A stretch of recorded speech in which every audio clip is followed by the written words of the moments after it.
ശ്രീവിദ്യ ഉണ്ടെങ്കിൽ ലേറ്റസ്റ്റ് ആയിട്ട് ഒരു വീഡിയോ ഇട്ടിട്ടുണ്ട്. ആ ഒരു വീഡിയോയ്ക്കകത്ത് തനിക്കെതിരെ വന്നിട്ടുള്ള ആരോപണങ്ങളും കുറച്ച് ദിവസങ്ങളായിട്ട് തനിക്കെതിരെ വന്ന് കുറേയധികം പേര് കുറേയധികം വീഡിയോസ് ചില കാര്യങ്ങൾ പറഞ്ഞുകൊണ്ട് ചെയ്യുന്നുണ്ടായിരുന്നു. അപ്പോൾ അതിനൊക്കെയുള്ള മറുപടിയായിട്ടാണ് ശ്രീവിദ്യ വന്നിട്ടുണ്ടായിരുന്നത്. അപ്പോൾ അതെന്താണ് സംഭവം, ശ്രീവിദ്യക്കെതിരെ എന്തൊക്കെയാണ് ആരോപണങ്ങൾ വെച്ചതെന്നുള്ളൊരു കാര്യം, അതിന് ശ്രീവിദ്യ എന്തൊക്കെ മറുപടിയാണ് പറഞ്ഞിട്ടുള്ളത് എന്നുള്ള കാര്യങ്ങളൊക്കെയാണ് നമ്മൾ ഈ ഒരു വീഡിയോയിൽ മെയിനായിട്ട് സംസാരിക്കാൻ പോകുന്നത്. കുറേയധികം പേർക്കെങ്കിലും അറിയായിരിക്കാം, അറിയാത്തവർക്ക് നമ്മളതെന്തായാലും ഫുൾ ഡീറ്റെയിൽ ആയിട്ട് സംസാരിക്കുന്നതായിരിക്കും. അതിനു മുമ്പ് നിങ്ങൾ ആദ്യമായിട്ടാണ് എൻ്റെ ചാനൽ കാണുന്നതെന്നുണ്ടെങ്കിൽ മറക്കാതെ സബ്സ്ക്രൈബ് ചെയ്യുക.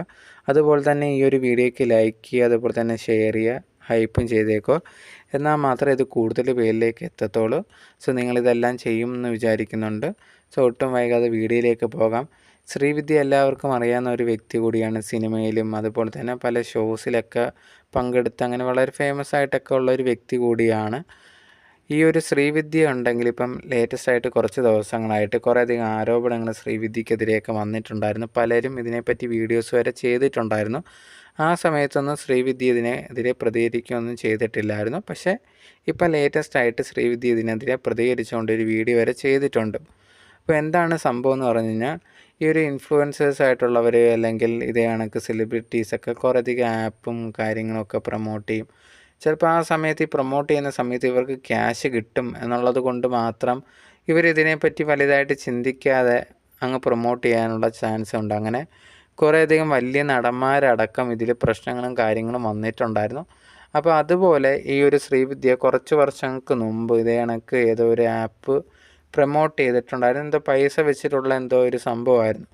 ഇത് കണ്ട് കുറേയധികം പേര് ഇതൊക്കെ ട്രൈ ചെയ്യാനെങ്കിലും ശ്രമിക്കുമല്ലോ. അങ്ങനെ ഒരാൾ ഇതേ കണക്ക് ഇത് കണ്ടിട്ട് തൻ്റെ കയ്യിലുണ്ടായിരുന്ന 1,00,000-ഓളം വരുന്ന രൂപ ഇതിലിട്ട ആ ഒരു ആപ്പിൽ ഇട്ടതിന് ശേഷം ആ പറഞ്ഞ കണക്ക് ചെയ്യുകയും ചെയ്തിട്ടുണ്ടായിരുന്നു. പക്ഷേ അവസാനം ആ ഒരു വ്യക്തിക്ക് അത്ര എമൗണ്ടോളം 1,00,000-അടുത്ത് പൈസ നഷ്ടപ്പെടുകയാണ് ചെയ്തിട്ടുണ്ടായിരുന്നത്.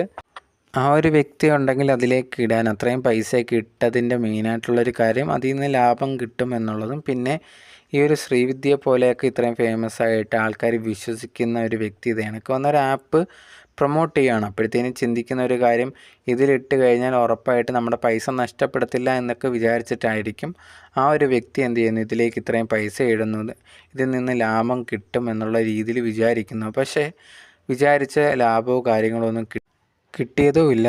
അതുപോലെ തന്നെ ഇട്ട 1,00,000-അടുത്ത് വരുന്ന പൈസ ഉണ്ടെങ്കിൽ നഷ്ടപ്പെടുകയും ചെയ്തിട്ടുണ്ടായിരുന്നു.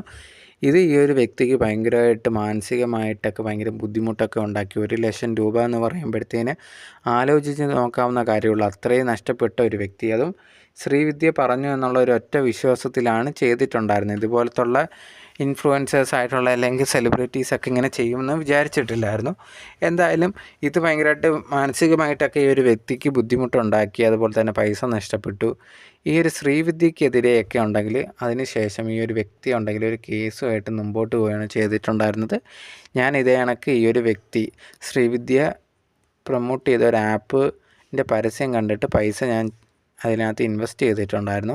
പക്ഷേ എനിക്ക് അതിൽ നിന്ന് നഷ്ടമാണ് കിട്ടിയിട്ടുണ്ടായിരുന്നത്. ശ്രീവിദ്യ പറഞ്ഞ കണക്കൊന്നും അല്ല, ഈസി ആയിട്ടൊന്നും പണമൊന്നും കിട്ടത്തില്ല, ശ്രീവിദ്യ ആൾക്കാരെ പറ്റിക്കുമാണ് എന്നുള്ള രീതിയിലൊക്കെ പറഞ്ഞിട്ട് ഈ ഒരു വ്യക്തി കംപ്ലയിൻറ്റ് ഫയൽ ചെയ്തിട്ടുണ്ടായിരുന്നു. അതിന് ശേഷം കോടതിയിലേക്ക് ഇതിൻ്റെ കാര്യങ്ങളൊക്കെ പോയിട്ടുണ്ടായിരുന്നു. ആ സമയത്തൊക്കെ ശ്രീവിദ്യ ഇതിനെതിരെ പ്രതികരിച്ചോ കാര്യങ്ങളൊന്നും ചെയ്തിട്ടില്ലായിരുന്നു. പിന്നെ എന്തായാലും ശ്രീവിദ്യയുടെ ഭാഗത്തു നിന്ന് ഈ നോട്ടീസും കാര്യങ്ങളും വന്നതിന് ശേഷം ഒരു വക്കീൽ വരുന്നു, കോടതിയിൽ ഇത് വിചാരണയും കാര്യങ്ങളൊക്കെ നടക്കുന്നു. അവസാനം എന്ത് ചെയ്യുന്നതെന്ന് പറഞ്ഞാൽ ഈ ഒരു ശ്രീവിദ്യയ്ക്ക് ഇത് തന്നെ പ്രശ്നമായിട്ട് വരികയാണ് ചെയ്തിട്ടുണ്ടായിരുന്നത്. കോടതി ഉത്തരവ് വന്നിട്ടുണ്ടായിരുന്നത് ഇതേ കണക്കിത് തെറ്റാണെന്ന് മനസ്സിലായിട്ടുണ്ട്. ഈ ഒരു വ്യക്തിക്ക് ഏകദേശം 1,00,000-അടുത്ത് നഷ്ടപ്പെട്ടിട്ടുണ്ടായിരുന്നു. അപ്പോൾ അത് നൽകണം. അതിന് കൂടെ തന്നെ ഫൈനായിട്ട് ഒരു 50,000 രൂപയും കൂടി ചേർത്ത് നൽകണം എന്നുള്ള രീതിയിൽ ആണ് ഉത്തരവ് വന്നിട്ടുണ്ടായിരുന്നത്. ഇത് ശ്രീവിദ്യ ഒട്ടും തന്നെ പ്രതീക്ഷിച്ചിട്ടുണ്ടായിരുന്നില്ല. കാരണം കമ്പനിക്കെതിരെയൊന്നുമല്ല വന്നിട്ടുണ്ടായിരുന്നു, ശ്രീവിദ്യക്കെതിരെയായിരുന്നു. ശ്രീവിദ്യ തന്നെ ഇത്രയും പൈസ ഇയാൾക്ക് കൊടുക്കണം എന്നുള്ള രീതിയിലാണ് കോടതി ഉത്തരവ് ഇട്ടിട്ടുണ്ടായിരുന്നത്. ഇത് അറിഞ്ഞതോടെ ശ്രീവിദ്യ പറഞ്ഞൊരു കാര്യം, ഇനി ഒന്നും കൂടി ഈ ഒരു കേസ് എടുത്ത് വിചാരണ നടത്തണം. കാരണം എൻ്റെ വക്കീലിനുണ്ടെങ്കിൽ വേറെയും കേസുകളൊക്കെ ഉള്ളത് കൊണ്ട് ഇതിനകത്ത് പ്രോപ്പറായിട്ട് സമയം ചിലവഴിക്കാൻ പറ്റിയില്ല. അതുകൊണ്ടാണ് ഇങ്ങനെ ഒരു ഉത്തരവ് വന്നത്. അതുകൊണ്ട് ഒന്നും കൂടി ഇതിനെപ്പറ്റി വിചാരണ നടത്തണം എന്നുള്ള രീതിയിൽ ശ്രീവിദ്യ പറഞ്ഞിട്ടുണ്ടായിരുന്നു. പക്ഷേ അത് കോടതി കണക്കെടുക്കുകയൊന്നും തന്നെ ചെയ്തിട്ടില്ലായിരുന്നു. ആ ഒരു വ്യക്തിക്ക് എന്തായാലും നിങ്ങൾ ഇത്രയും പൈസ കൊടുത്തേ പറ്റൂ എന്നുള്ള രീതിയിൽ പറഞ്ഞുകൊണ്ടാണ് ഉത്തരവ് വന്നിട്ടുണ്ടായിരുന്നത്. അതിനുശേഷം ഈ ഒരു ശ്രീവിദ്യ ഉണ്ടെങ്കിൽ ഈ ഒരു വ്യക്തിക്ക് പൈസയോ കാര്യങ്ങളോ ഒക്കെ കൊടുക്കുകയൊന്നും ചെയ്തിട്ടില്ലായിരുന്നു. അത് കൊടുക്കാൻ മനസ്സില്ല എന്നുള്ളതാണ്. കാരണം ശ്രീവിദ്യ വിചാരിച്ച ഒരു കാര്യം ഈ ഒരു കമ്പനി കൊടുക്കേണ്ടി വരുമെന്നാണ്. പക്ഷേ ശ്രീവിദ്യക്കെതിരെയാണ് കംപ്ലയിൻറ്റ് കൊടുത്തിട്ടുണ്ടായിരുന്നത്. ശ്രീവിദ്യയെ പറഞ്ഞു എന്നുള്ള ഒറ്റ കാരണം കൊണ്ടാണ് ഈ ഒരു വ്യക്തി ഇത്രയും പൈസ ഇതിൽ ഇൻവെസ്റ്റ് ചെയ്ത് നഷ്ടപ്പെട്ടു എന്നുള്ളത് ഇദ്ദേഹം കോടതിയിൽ പറഞ്ഞിട്ടുണ്ടായിരുന്നു. അപ്പോൾ ആ ഒരു വിശ്വാസം നഷ്ടപ്പെടുത്തിയത് ശ്രീവിദ്യയാണ്. അപ്പോൾ ശ്രീവിദ്യക്കെതിരെയാണ് ആ ഒരു വ്യക്തി കംപ്ലയിൻറ്റ് കൊടുത്തിട്ടുണ്ടായിരുന്നത്. എന്തായാലും അതിനുശേഷം ഉണ്ടെങ്കിൽ ശ്രീവിദ്യയെ പൈസയും കാര്യങ്ങളും ഒന്നും തന്നെ ആ ഒരു വ്യക്തിക്ക് കൊടുത്തിട്ടില്ലായിരുന്നു. കുറേ നാളുകളായിട്ട് ഈ ഒരു വ്യക്തി അതിനുശേഷം കോടതിയൊക്കെ സമീപിക്കുന്നുണ്ടായിരുന്നു. അങ്ങനെ അവസാനം കോടതി തന്നെ പറഞ്ഞിട്ടുണ്ടായിരുന്നു, ഇന്ന ദിവസത്തിനുള്ളിൽ ഈ ഒരു പൈസ ഈ ഒരു വ്യക്തിക്ക് കൊടുത്തിട്ടില്ല എന്നുണ്ടെങ്കിൽ ശ്രീവിദ്യയെ അറസ്റ്റ് ചെയ്യണം എന്നുള്ള രീതിയിലൊക്കെ ഒരു ഉത്തരവും കാര്യങ്ങളൊക്കെ വന്നിട്ടുണ്ടായിരുന്നു. അതും ശ്രീവിദ്യ താമസിക്കുന്ന അവരുടെ സ്ഥലത്തുള്ള പോലീസ് സ്റ്റേഷനിലേക്കാണ് ഉത്തരവ് പോയിട്ടുണ്ടായിരുന്നത്. പക്ഷേ ഇതാണ് ഉത്തരവ് കോടതി ഇട്ടതിന് ശേഷം ശ്രീവിദ്യക്കെതിരെ ഒരു ആക്ഷനോ ഒന്നും തന്നെ എടുത്തിട്ടില്ലായിരുന്നു. ഈ ഒരു വ്യക്തിക്ക് പൈസയോ കാര്യങ്ങളോ ഒന്നും തന്നെ കിട്ടിയതുമില്ല. ഈ ഒരു വ്യക്തി ഇതിൽ തന്നെ ഭയങ്കരമായിട്ട് ബുദ്ധിമുട്ടി. കാരണം ഇത്രയും ഇതിന് പിറകെ നടന്നു. ഒന്നാമതേ പൈസ പോയിട്ടുണ്ട്. പിന്നെ ഈ കോടതിയിലൊക്കെ പിറകെ വരുവാണെന്ന് പറഞ്ഞാൽ അതിനും പൈസ ചിലവാക്കേണ്ടി വരുമല്ലോ. അത്രയും നഷ്ടപ്പെട്ടിട്ടുണ്ട്. എന്നിട്ട് പോലും പോലീസ് ഇതിന് ആക്ഷൻ എടുക്കുന്നില്ലെന്നപ്പോൾ ഭയങ്കര വിഷമമായി.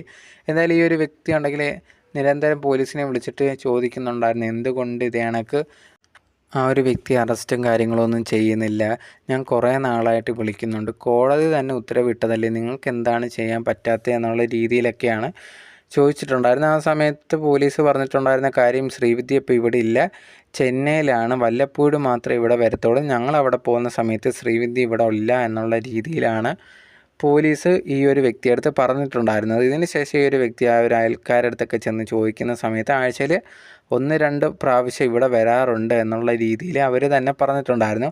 ഇത് അറിഞ്ഞതും പോലീസിനെ ഇത് ഇൻഫോം ചെയ്തിട്ടുണ്ടായിരുന്നു, ഇത് കണക്ക് ഇങ്ങനെ വരുന്നുണ്ട് എന്നുള്ള രീതിയിലൊക്കെ. പക്ഷേ എന്നാൽ പോലും കാര്യങ്ങളായിട്ടൊന്നും തന്നെ സംഭവിക്കുന്നുണ്ടായിരുന്നില്ല.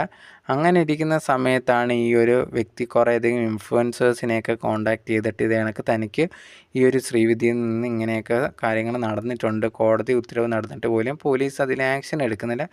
മെയിനായിട്ട് ഈ ഒരു വ്യക്തി ഈ ഒരു സെലിബ്രിറ്റിയൊക്കെ ആയതുകൊണ്ട് ഈ ഒരു ആക്ഷൻ എടുക്കുന്നത് കുറേയധികം ബുദ്ധിമുട്ട് പോലീസിനുണ്ടായിരിക്കാം എന്നുള്ളത് ഈ ഒരു വ്യക്തിക്ക് മനസ്സിലായി. അതുകൊണ്ട് തന്നെ ഇങ്ങനെ ഇൻഫ്ലുവൻസേഴ്സിനെ വഴി ഇതൊന്ന് പ്രഷർ ചെയ്യിക്കുക എന്നുള്ള രീതിയിൽ ഈ ഒരു വ്യക്തി എന്ത് ചെയ്യുന്നു, കുറേയധികം ഇൻഫ്ലുവൻസേഴ്സിന് ഈ കാര്യം പറഞ്ഞ് മെസ്സേജ് അയക്കുന്നുണ്ട്.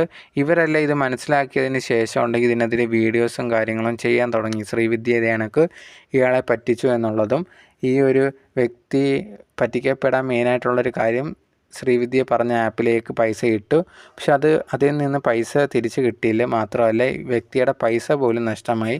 എന്നിട്ട് ശ്രീവിദ്യ പൈസ കൊടുക്കണം എന്നുള്ള രീതിയിൽ കോടതി ഉത്തരവിട്ടിട്ട് പോലും അത് കേൾക്കാതിരിക്കുവാണ് എന്നുള്ള രീതിയിൽ കാര്യങ്ങളൊക്കെ പറഞ്ഞുകൊണ്ടുണ്ടെങ്കിൽ ഇൻഫ്ലുവൻസേഴ്സ് ശ്രീവിദ്യക്കെതിരെ വീഡിയോസൊക്കെ ചെയ്യാൻ തുടങ്ങിയിട്ടുണ്ടായിരുന്നു. ഇതിങ്ങനെ ഭയങ്കരമായിട്ട് ചർച്ചാ വിഷയമാവുകയും ആൾക്കാർ ഇതറിയാൻ തുടങ്ങുകയും കുറേയധികം പേര് ഈ ശ്രീവിദ്യയുടെ ഇൻസ്റ്റാഗ്രാമിലൊക്കെ പോയിട്ട് നെഗറ്റീവായിട്ട് മെസ്സേജ് അയക്കുന്നുണ്ടായിരുന്നു. നിങ്ങൾക്ക് എന്താണ് ആ ഒരു പൈസ കൊടുത്ത ആ ഒരു വ്യക്തിയെ നിങ്ങൾ പറ്റിച്ചില്ലേ, നിങ്ങളുണ്ടെങ്കിൽ ആ വ്യക്തിയുടെ പൈസ കൊടുക്കണം എന്നുള്ള രീതിയിൽ ആൾക്കാർ പറഞ്ഞ് മെസ്സേജൊക്കെ ഇടാൻ തുടങ്ങിയിട്ടുണ്ടായിരുന്നു. ഈ സമയത്തുണ്ടെങ്കിൽ ശ്രീവിദ്യ വെളിനാട്ടിൽ ഇവിടെ ആയിരുന്നു, പാരീസിലൊക്കെ ആയിരുന്നു. അവിടുത്തെ ഉള്ള ഫോട്ടോസും കാര്യങ്ങളും ഒക്കെ സോഷ്യൽ മീഡിയയിൽ പങ്കുവെക്കുന്നുണ്ടായിരുന്നു. ഈ സമയത്ത് ആൾക്കാർ കമൻറ്റിൽ പറയുന്നുണ്ടായിരുന്നു, ഇതേപോലെ ആൾക്കാരെ പറ്റിച്ചിട്ട് കിട്ടിയ ക്യാഷ് കൊണ്ടാണല്ലേ ഇതേ കണക്ക് പോകുന്ന യാത്ര ചെയ്യുന്നതെന്നൊക്കെ ഉള്ള രീതിയിൽ ആൾക്കാർ വന്നിട്ട് കമൻറ്റും കാര്യങ്ങളൊക്കെ ഇടുന്നുണ്ടായിരുന്നു. എല്ലാവരും പ്രതീക്ഷിച്ച ഒരു കാര്യം, ശ്രീവിദ്യ ഒരു കാര്യത്തിൽ പ്രതികരിക്കും എന്നൊക്കെ ഉള്ള കാര്യമായിരുന്നു.